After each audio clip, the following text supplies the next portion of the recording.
सम्भाषणसन्देशसंस्कृतमासपत्रिकायां प्रकाशितानां बालकथानां ध्वनिप्रसारणम् इदं बालमोदिनी इति। सूफीमतस्य साधुषु अन्यतमः खय्यामः शिष्येण केनचित् सह परिभ्रमणं करोति स्म। ग्रामात् ग्रामं गच्छद्भ्यां खय्याम तच्छिष्याभ्यां मार्गस्य निबिडम् अरण्यमेकं क्रमणीयम् अभवत्। अरण्यं दृष्ट्वा शिष्यः नितरां भीतः, परं स्वभीतिं गुरुं कथयितुम् असमर्थः सः निःशब्दं गुरुम् अन्वसरत्। अचिरात् एव सूर्यः अस्तङ्गतः, अन्धकारः सर्वत्र प्रसृतः, दूरात् वन्यजीविनां ध्वनयः श्रूयन्ते स्म। शिष्यस्य भीतिः प्रवृद्धा। शिष्यस्य भीतिं दृष्टवान् खय्यामः विहस्य अवदत्, वत्स, प्रार्थनायाः समयः एषः, आगच्छ, तस्य वृक्षस्य अधः उपविश्य प्रार्थनां कृत्वा इतः अग्रे गच्छाव इति। ततः तेन वृक्षस्य अधः प्रार्थनार्थं कटः प्रसारितः। यावत् तौ प्रार्थनायै सज्जौ तावता ताभ्यां व्याघ्रगर्जनं श्रुतम्। गर्जनम् अविगणय्य खय्यामः प्रार्थनाम् आरब्धवान्, किन्तु नितरां भीतस्य शिष्यस्य शरीरे कम्पनम् आरब्धम्। अचिरादेव दूरात् आगच्छन् क्रूरः महाकायश्च व्याघ्रः तेन दृष्टः। पलायने मतिः अभवत् तस्य, परं गुरुं विहाय पलायने तस्य धैर्यं न आसीत्। परन्तु मरणभयं सर्वस्मादपि खलु बलीयः, अतः गुरुं प्रार्थनां च विस्मृत्य सः झटिति एव वृक्षम् आरोहत्। सः अचिन्तयत्, निश्चयेन गुरुं मारयिष्यति अयं व्याघ्रः, गुरुम् आह्वयामि तावत् इति। तेन आह्वानस्य प्रयत्नः अपि कृतः, परं भीत्या तस्य कण्ठात् स्वरः एव न निर्गतः। अधुना किं कुर्याम्, कथं गुरोः प्राणाः रक्षितव्याः इति यावत् सः चिन्तयन् आसीत्, तावता चक्रवर्ती इव आडम्बरेण मार्गं क्रामन् व्याघ्रः खय्यामस्य पुरतः उपस्थितः। शिष्येण नेत्रे निमील्य ईश्वरस्मरणम् आरब्धम्।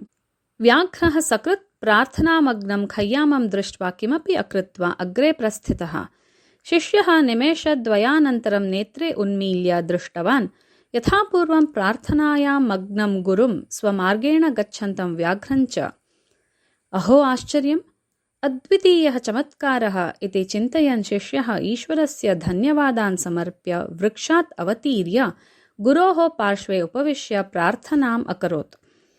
ततः अल्पस्य कालस्य अनन्तरं गुरुशिष्यौ अग्रे प्रस्थितौ। अकस्मात् एव कुतश्चित् आगत्य मशकः कश्चन खय्यामं कपोले अदशत्। त्रस्तः खय्यामः तं मारयित्वा सक्रोधम् अवदत्, अहो कियन्तः मशकाः सन्ति वनेऽस्मिन्, सन्त्रस्तान् खलु कुर्वन्ति मनुष्यान् एते इति। गुरोः वचनैः शिष्यः विस्मयान्वितः जातः। यदा व्याघ्ररूपेण साक्षात् मृत्युः उपस्थितः तदा मरणभीतिरहितः गुरुः प्रार्थनां पठितवान्। परं यदा क्षुद्रकीटेन दष्टं तदा सौत्रस्तः।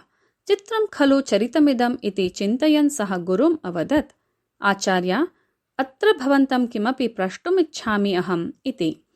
तदा खय्यामः अवदत्, पृच्छ वत्स, निःशङ्कं पृच्छ इति।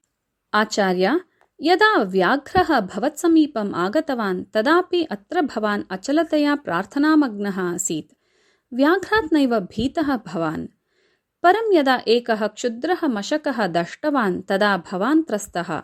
किमिदं न चित्रम् इति आश्चर्येण पृष्टवान् शिष्यः। एतत् श्रुत्वा खय्यामः उच्चैः हसन् अवदत्, वत्स, उचिता एव एषा शङ्का, परं द्वयोः परिस्थित्योः सुमहान् भेदः। व्याघ्रे आगते अहं प्रार्थनामग्नः आसम्, तन्नाम ईश्वरेण सह आसम्।